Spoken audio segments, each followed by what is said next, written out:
Greetings, YouTubians, and welcome back to Wayne Sharp World, where today we are going to be taking a look at Napoleon Dynamite's EDC. And what I mean by that is one of the newer budget offerings coming out of Best Tech. This is the Best Tech Liger. Now, before I go any further into this review, I want to thank you guys for tuning in today. If you like what you see, do me a huge favor, hit that subscribe button, follow along. I will continue to bring you the content. Now, let's take a look at some overall specs on this pretty cool EDC.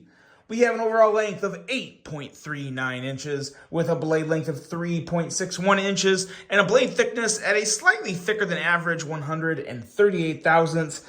D2 on the blade steel. We'll say a little more about that here in a bit.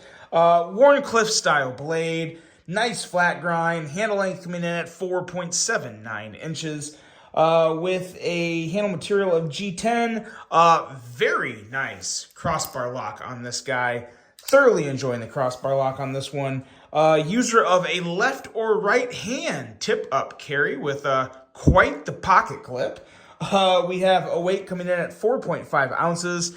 Designed by Keanu Alfaro and a price of $59.90.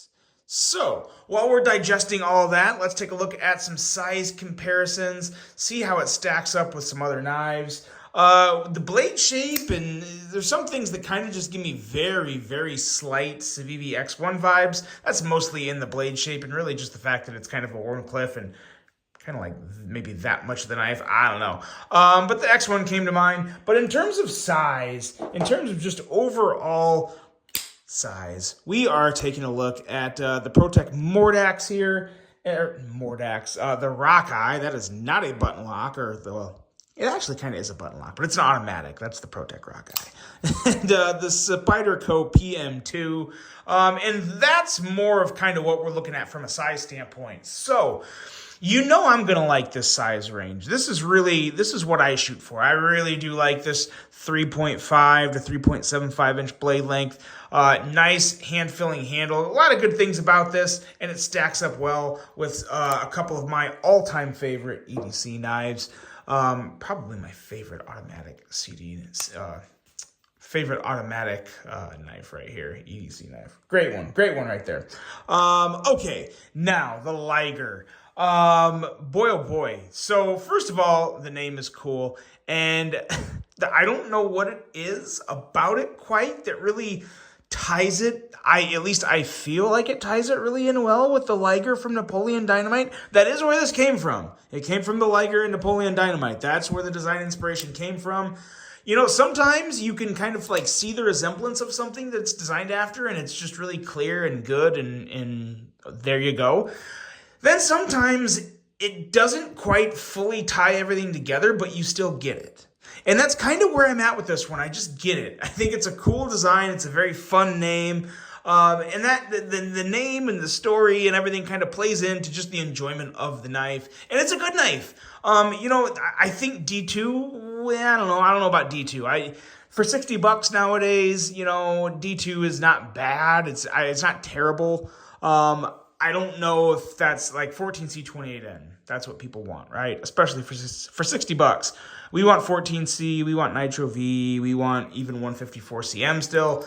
D2 just, you know, we'll take it if we have to have it, but it's not very appealing. So I think from an actual marketing and sales standpoint, I don't know how much I love D2 here.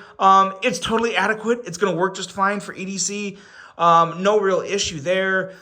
I just think there could have been better choices. But the knife itself, again, the steel is going to hold up to what you need it for. The big question is how good is the design of the knife, how it feels in your hand, how well the blade's going to perform.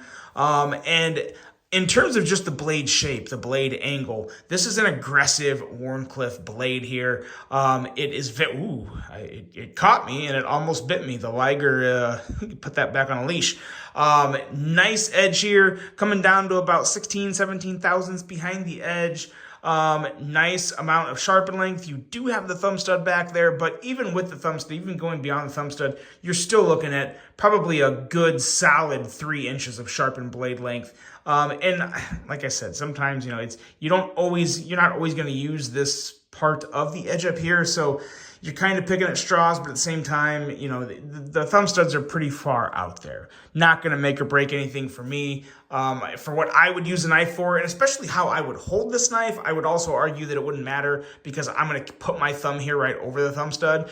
So if the thumb studs even weren't there, my thumb would still be in the way. So, you know, there's two sides to every story, and, you know, it's not the end of the world for me. Still a great blade, nice and slicey, good point, aggressive point. Going to be a knife that is great for draw cuts. Really good to kind of just power through some aggressive cuts with the way that blade is kind of angled in. Going to make for some nice cutting force, and it's just going to feel good in hand as well.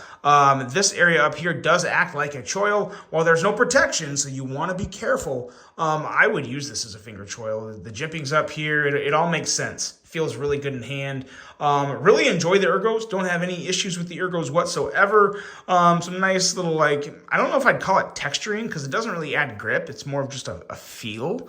But it's nice. Looks nice. It works. Definitely kind of like, you know, the tiger striping thing going on there. So I like it.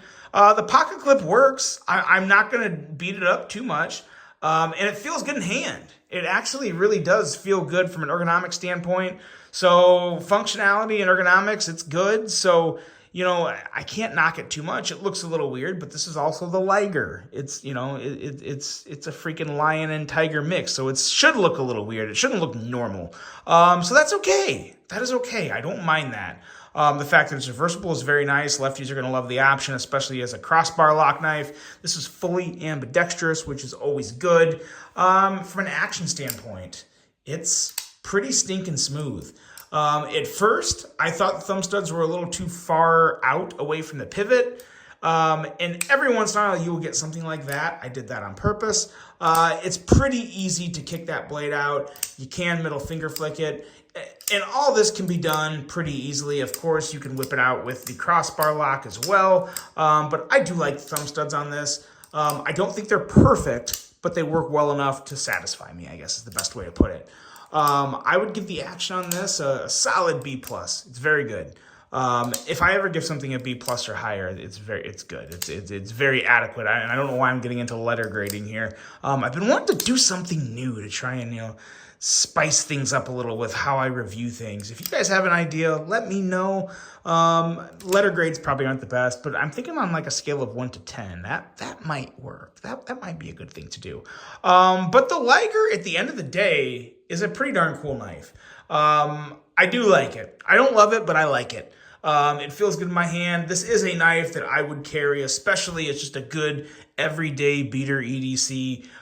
It would hold up well. It has a lot of blade. It has some good ergos. And it's priced fair. Again, $60 for D2, not my favorite. But $60 for this knife, I think is fair. I do think it's fair. I don't have too much of an issue with that. I think the Liger is a really cool design. So let me know what you guys think of that. That is the Best Tech Liger from Keanu Alfaro. And yeah, pretty good one. Pretty darn good one. Hope you guys enjoyed this review. Hope you have a great rest of your day. And until the next one, I'm out.